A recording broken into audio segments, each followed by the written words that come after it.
Hey, good evening, good morning. Welcome back to the Inspiring Leadership Book Club. And this month, I'm excited about this book. This is Andrew Cohn, your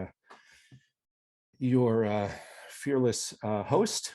And this month, we're talking about a book called Good Habits, Bad Habits by Wendy Wood, a professor out at, if I'm remembering correctly, it's out at University of Southern California. I almost said UCLA, which would be a fatal mistake for the USC faithful. And it's a wonderful little book, very practical. It's full of science, but it's not intimidating science. If it were, it would have lost me. Honestly, that's not what I tend to gravitate towards, but very, very practical. And so let's talk about this book. I always assume that no one listening to this has read the book. So forgive me if I'm saying some things that are quite obvious, but it could very well be that I'm highlighting some things that might not otherwise be highlighted. I'm not really sure.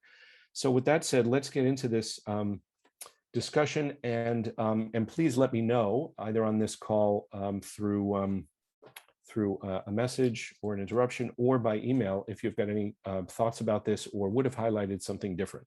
I'm certainly open to that. So the way that I'd like to organize this is, first let me share my screen. So Good Habits, Bad Habits, the science of making changes that stick. And this, it's very cliche to put a cover of the book on here. This is the cover of the book that I have. And what was interesting is that as I went online to look for a cover of the book to drop on here, I saw that there were several different covers, maybe from different parts of the world or with different editions. This is a fairly new book. Late 2019 is when it came out. I don't know why there may be different covers, but this is the book. Wendy Wood, Good Habits, Bad Habits. And I'd like to organize this talk this way, is that there are 10 themes of this book that I got from reading this book, and also because I was able to get my hands on a summary of this book written by the author. So I'd like to talk about those 10 themes, and then I'm looking down at my notes here, which fill in on these themes. So the first theme is that the invisibility of habit hides its enormous power over our lives. So habits are actions that are performed without conscious direction. And whether something is a habit at all is a function of how we do it, not what we're doing, right? So in other words, if we're doing it unconsciously, it's a habit, for example. And one of the points that the author makes here is that we often think about habits as things that we need to change. We tend to look at habits as, well, we need to change our habits. But habits fuel some very, very positive things. There's major upside to habits. And just because they're invisible, it doesn't mean, in fact, the fact that it's invisible means we need to dig deeper to recognize the great power that they have on our lives. So for example, what she said is, we tend to give too much credit to our conscious mind of things. Oh, I'll get it done because I'll put my mind to it, or something like that. And what she's saying is that if we habituate certain positive behaviors, we don't have to rely on our conscious mind so much. And using our conscious mind to push ourselves to do something, for example, takes a lot of energy and a lot of discipline. Whereas if we can put the power of habits behind a positive direction or behind a behavioral focus, it can serve us better, and we don't need to use quite so much energy. So habits free up our energy and attention for more deliberate and conscious thinking that we could use elsewhere.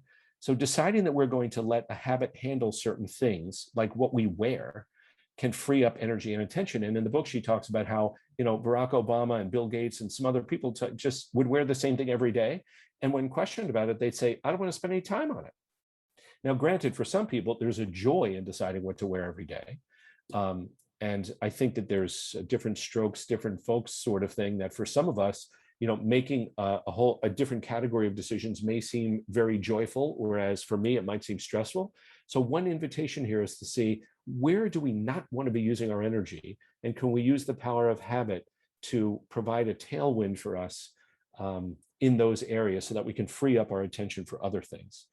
As she said, brain power is overwhelmingly costly. Exerting control is inherently draining, and it makes us feel tired, stressed, and overwhelmed. Habits, by virtue of their location, deep in the rudimentary machinery of our minds are relatively cheap. They don't take up any bandwidth at all, really. So, so what she says at the invitation, and like I read at the beginning of the book and then back at the end of the book, she said, a new habit-charged life makes our lives better in two important reasons. One is that we're able to get more done because we're doing more habitually, more of what we want done. And the second, she said, is that we're going to live a simpler, more integrated life. That's what habit can provide for us. So that's the first theme. Second theme, context is king. This is a huge theme. It comes up throughout the course of the book. So the book talks in a number of different ways, a number of different sections, about all the external forces outside of ourselves, the people around us, the location of things, the way the world is set up out there. There's external forces that serve to either restrain or drive our actions. So restraining forces increase the friction on something, making it more difficult, a little bit like a headwind, and driving forces encourage that behavior. So the example would be for a habit like smoking, a restraining force is the high cost of cigarettes, or difficulty in buying cigarettes, or cigarette warnings. I just came back from Europe where they have these things on there that cigarettes are death, you're an idiot for smoking, that sort of thing. That can be a restraining force towards buying cigarettes. A driving force could be, oh, my roommate's a heavy smoker, right? So that's, the context is very important and has a major influence on our on what becomes a habit for us and what doesn't.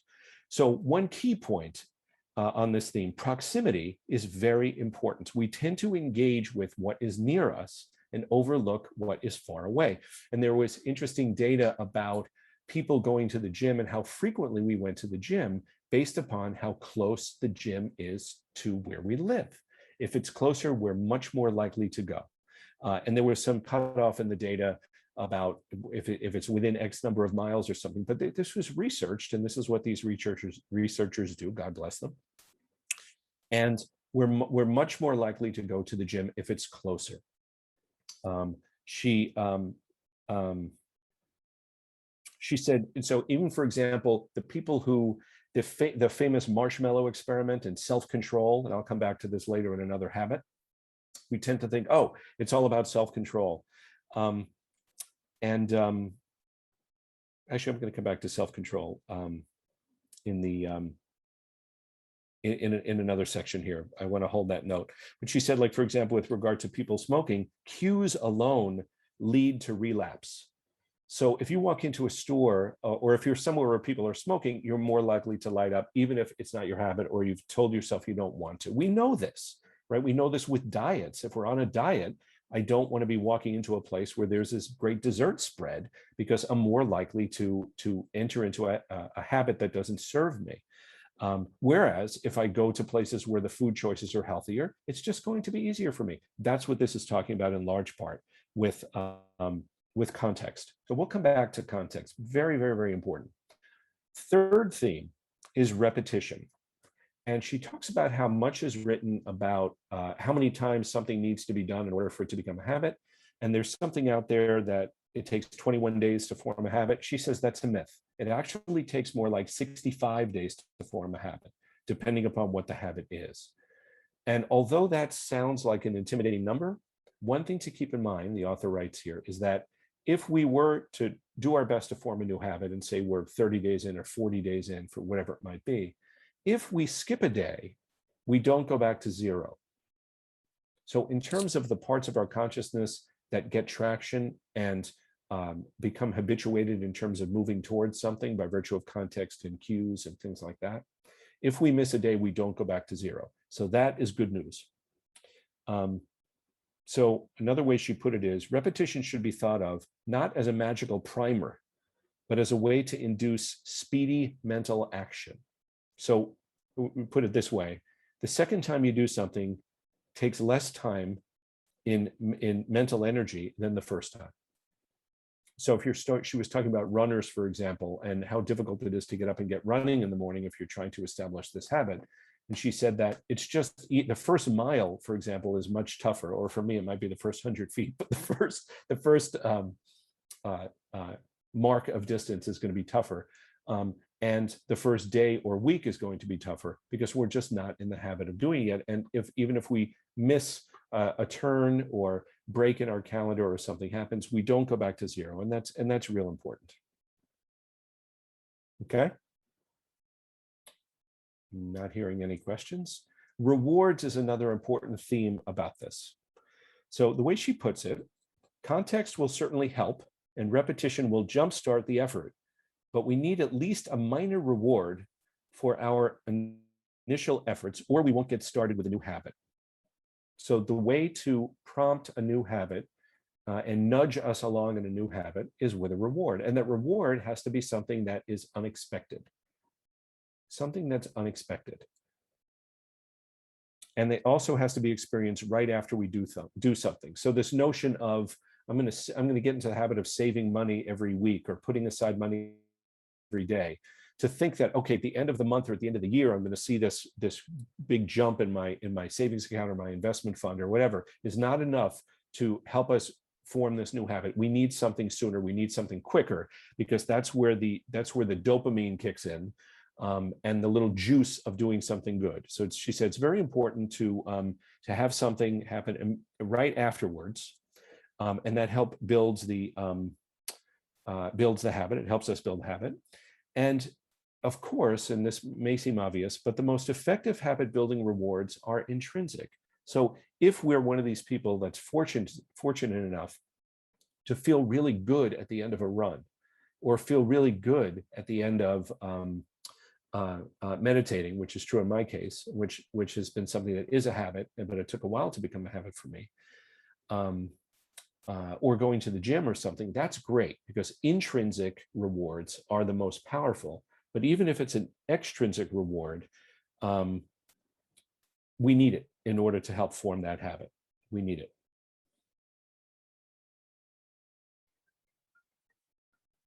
Okay, sorry, I'm just getting a phone call. I don't know who that's from. So a very important thing. So we learn habitually. So we learn to do things via habit when our actions repeatedly bring us more pleasure than our neural systems expect. So one way to help build a habit is to look for ways to reward yourself, or perhaps have a system reward you, or a friend or something like that reward you when you engage in that behavior, preferably right afterwards. That's one key point she said in terms of forming habits. Okay, theme number 5, the perils of variety and the importance of timing. Variety is the enemy of stable contexts. The more our contexts are controlled and similar and static, the more we can develop a habituated pattern. So for those of us that love variety, it's going to be tougher to form habits, because the context of things, for example, going to the gym on the way into work, if we can do, setting up a static context that is not, where there's not a lot of variance, is going to help us in forming habits. So pay attention to where we want variety, because it may be that those aren't the places where we're going to connect new behaviors and form new habits. Habits don't like variety. If you were arranging your life, yeah, your habit will never take hold if you're building too much variety. Only by keeping your life as consistent as possible will a habit grow, which is interesting, I think, because some people may hear that and say, well, screw that, I don't want to live a boring life. The question becomes, where do we need to habituate certain things, and what things do we want to do consistently? Even if it's as simple as, what do we do in the first 5 minutes in the morning when we wake up?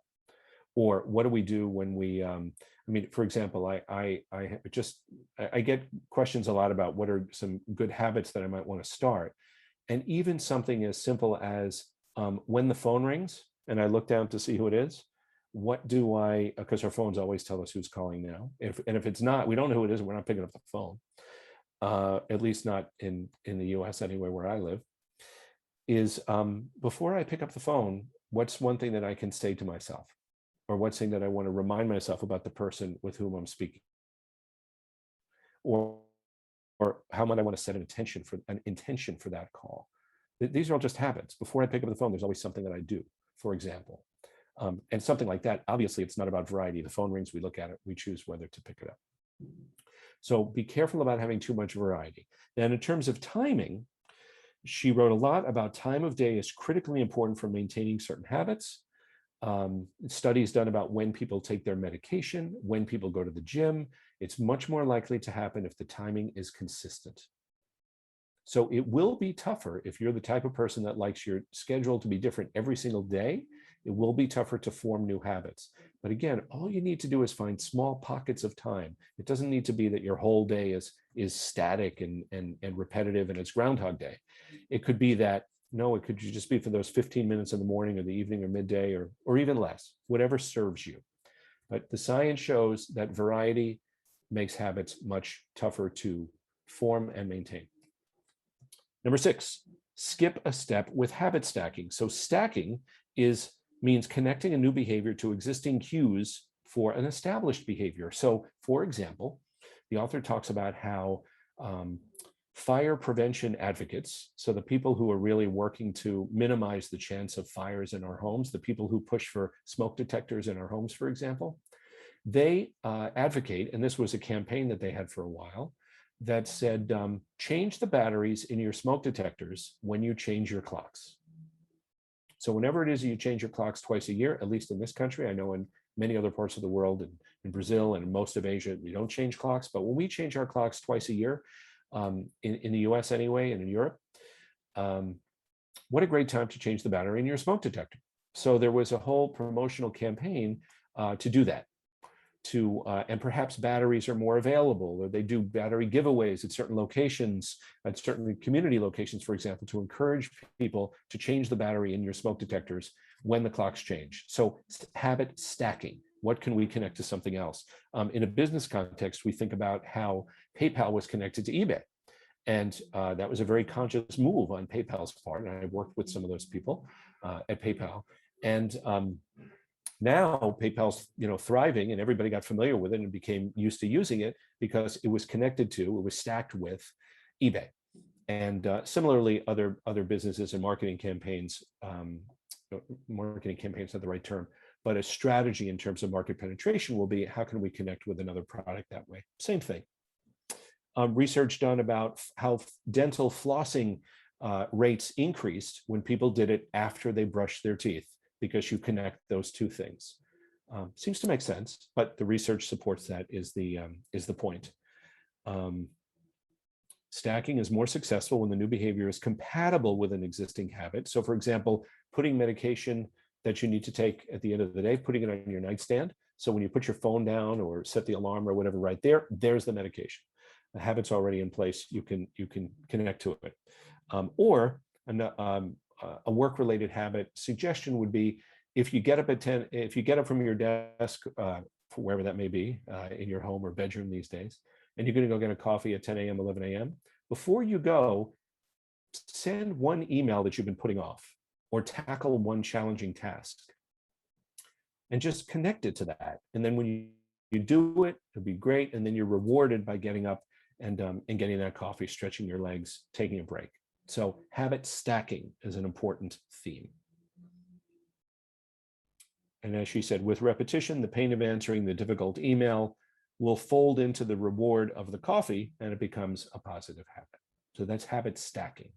Again, another thing for us to realize as we look for ways to develop new positive habits. Number 7, the surprising power of situational control.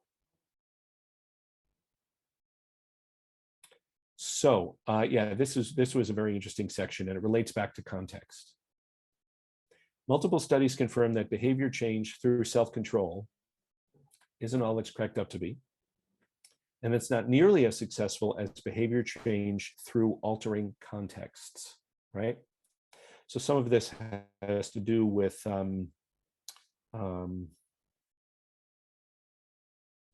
setting up our environments in a certain way that's supportive, which also gets to habit 8, which we'll talk about in a moment.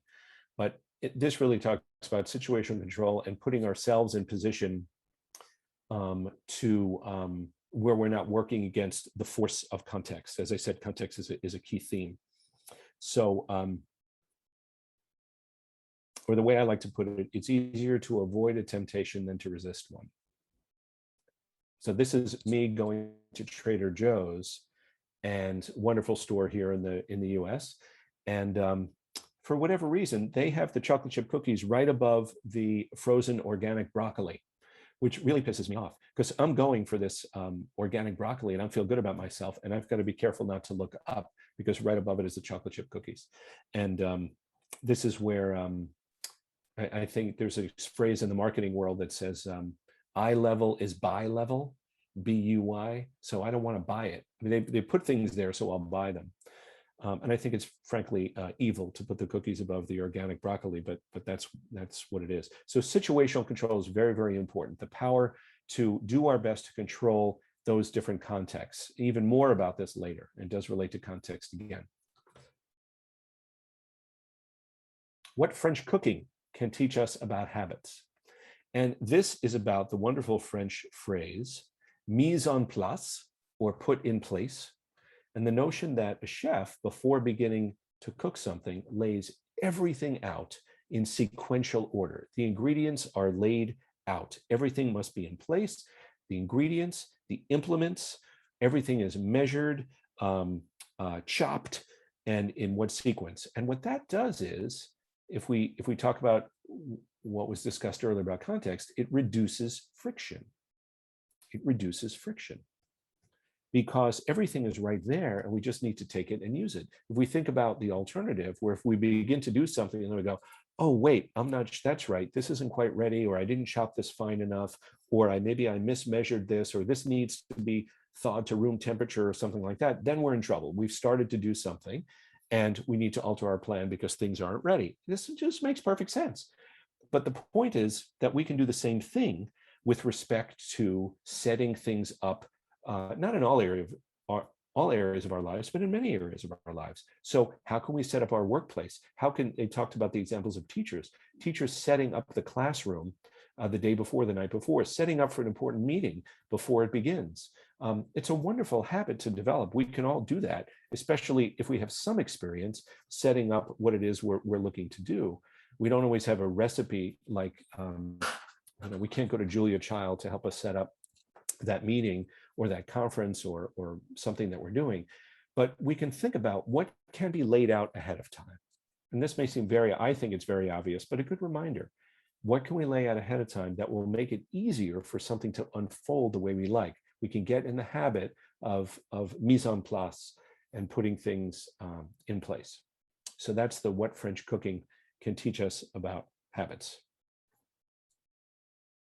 Number 9, self-control isn't what it looks like. So people who report having high level of self-control and people who test high on these self-control studies. So this is for example, that famous marshmallow study about discipline, where the children are told, you can eat this marshmallow now, but if you wait 15 minutes before eating the marshmallow, you'll get a second marshmallow. And that study has been cited up and down as ways of tracking who will be successful in life. And the author does say that the people who can postpone gratification and delay gratification do tend to be more successful in life in a variety of ways. So there's definitely truth to that.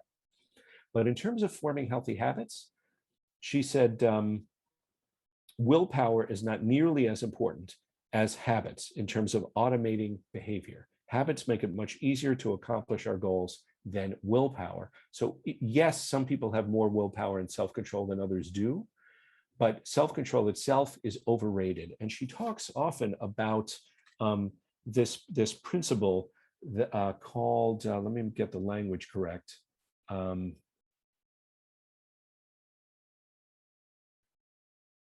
The introspection illusion, the tendency to overestimate the extent to which our actions depend on our internal state. So we overstate the ability that we may have to control the outside resources and control the results that we get. It's just not. It just takes a lot of work, and we're much better off developing new habits. So, for example, studies that were done about people going to a buffet restaurant And where they sat in the restaurant had a big impact of how much food they went back and piled onto their plates. So if you sat facing the buffet, you were statistically more likely to eat more. If you simply sat in a different place, as opposed to, oh, I'm going to sit and face the buffet and face my favorite dish and look at it as we're having this conversation, and I'll just have enough self-control to not go up there. Yeah, maybe it's true that I could exert self-control, but it's a lot harder than simply facing the other way.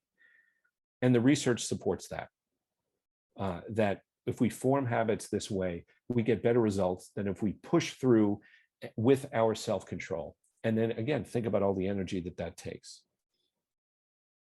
And very importantly, I think this is a key point for the book. The greatest source of friction in this world is other people. So the context of other people and what the people around us are doing and not doing is maybe the biggest single determinant, according to the author, about what's helping us form healthy habits and detrimental habits, because of the influence that other people have on us, sometimes very consciously and deliberately, and sometimes not. Just by being around certain people, certain behaviors rub off.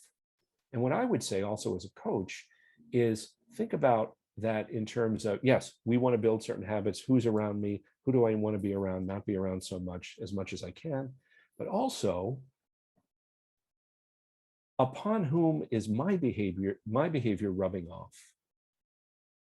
Right? So who do I want to be around because I want to be a positive influence on them?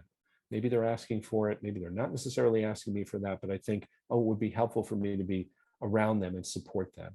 And maybe it's a colleague, maybe it's a direct report, maybe it's a child to just be around at certain times so they can watch us doing certain things a certain way. So both in terms of encouraging good habits and in terms of inviting bad habits, whatever that might be, the biggest source of friction or reducing friction is other people. They're both helpful and detrimental. So I think that's something really important to keep in mind. And finally, what she calls happiness and the mindfulness habit. So as she calls it, it's interesting, this is near the end of the book. It's a great little chapter at the end of the book. So habits are perhaps the most natural and effective way humans have to achieve a non-evaluative state of mind. So if we think about mindfulness as being present and non-evaluative and not judging, not trying, not evaluating, just doing, habits help us do that. No, I don't think that means that if we're have particular habits around going to the gym or whatever it is, that we operate in this mindfulness state that the mindfulness teachers might talk about. But she talks about the connection between healthy habits and mindfulness, in that we are not having to direct ourselves in this purposeful, conscious way to do some of the things that we like or that we want to do, because our habits can help us. Or as she put it, a habitual mind is a benignly thoughtless mind. I love that. A habitual mind is a benignly thoughtless mind. It's working for us. We're not having to think, and it's benign, and it's helping us along because of our habits. The right habits are an often unrecognized launch pad to experience the positive mental state of flow. So that sense of flow that we often talk about as coaches, that focused enjoyment that we feel when we're immersed in a skilled activity, when we're applying our gifts in a place where those gifts need to be applied, and we just lose track of time, for example, and we're in this state of flow. The right habits are excellent for that. They just help us along in that place. So there's that connection between happiness and habits. And one thing that I thought was I saved this for the end. One thing I thought I felt a little bit controversial. She said, just acting habitually has the effect of reducing uncertainty and promoting feelings of coherence and comprehension. So being habitual makes things easier in terms of keeping things certain and positive. So we know we're going to get things done. It just happens that way because of our habits. But what the research shows, that people who reported that they do pretty much the same thing every day, in other words, operating in a way where habits were easier to maintain, found their lives were more meaningful. And she's talking about the benefits of simplifying our lives and doing things repeatedly, of having certain routines, for example, reportedly doing things the same way, and how that leads to higher levels of meaning and happiness. So I found that to be a little bit controversial because it suggested, wait a minute, so variety, what if doing a variety of different things or shaking up my schedule on a daily or weekly basis helps me be happy? I enjoy doing that. Yes, but I then lose the ability to develop some of these positive habits that bring me joy. So I'm holding both of those notions at the same time. One, at this point, pretty much doing the same thing every day helps create the conditions within which I can create healthy habits.